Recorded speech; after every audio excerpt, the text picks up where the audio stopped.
Hi, this is the kind of recap PowerPoint slides before we discuss patriarchy in weekend 3 of Bible in Context.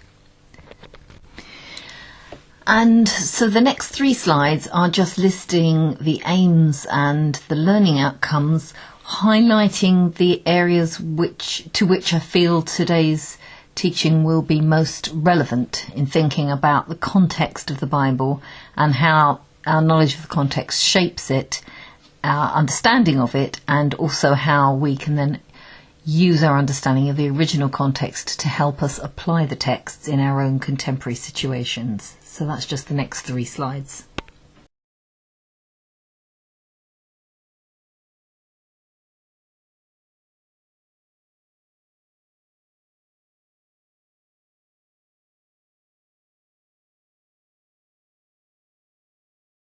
Now this slide just sums up Carol Meyer's article, which you hopefully had a chance to read, and I'm quoting here from a paper that she wrote for the Journal of Biblical Literature, on which she based this shorter article that I gave you to read from the web.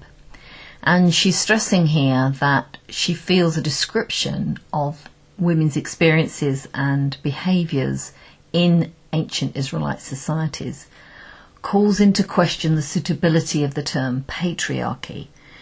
She is using this term to denote male domination, and she's arguing that because men did not dominate women in all aspects of household life in ancient Israel, that therefore the term patriarchy is inappropriate to ancient Israelite society.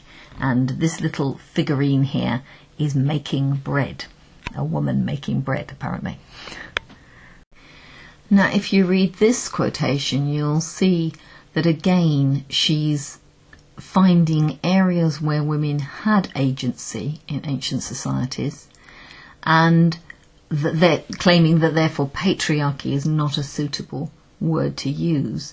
However, she admits that there was not gender equality in ancient Israel, and gives as an example the laws of inheritance. Now, we may or may not then wish to question what you call it if there isn't gender equality, if you don't call it patriarchy.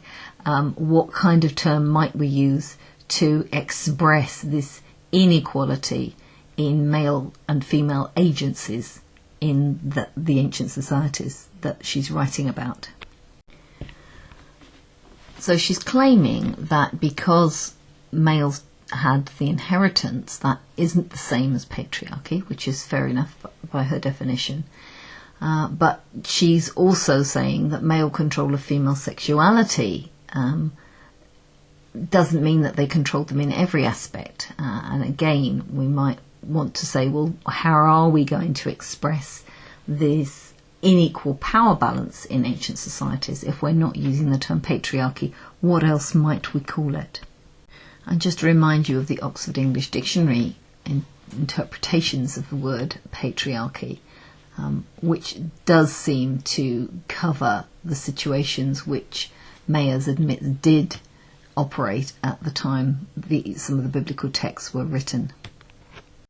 Now, there are several ways to address what we might feel are unequal power relations between the genders in the texts of the Bible. One response is to take perhaps what can be seen as an apologetic approach, and I think I would use that word to describe the Copan article that you had to read, where there's an attempt made to show that the texts are not as anti-women as they might appear at first reading, that there are reasons to interpret them differently or to put them in the context of the time, and to see that in fact they are subverting the unequal power relations. They are standing up for women in some respect, or highlighting how bad the violence is, whether it's committed against a woman or a man. So that's one particular way of thinking about these texts that we might find difficult.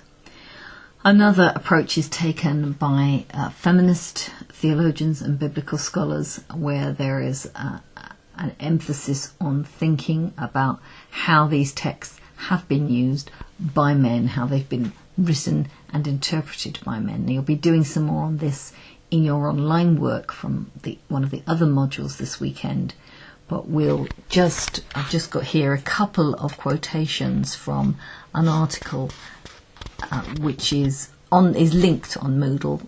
Is from the Cambridge Companion to Feminist Theology. If you look at the next two slides, just a couple of comments about feminist exegesis, and if you want to follow it up after the weekend, that chapter is linked through on Moodle. But we will start our patriarchy section at the weekend. We will start with you having a chance to discuss the readings that you've been doing before this weekend, and then we'll have a look at an example of New Testament exegesis of a similarly problematic text, and we'll have a good chance to discuss that as well. So I'll see you at the weekend.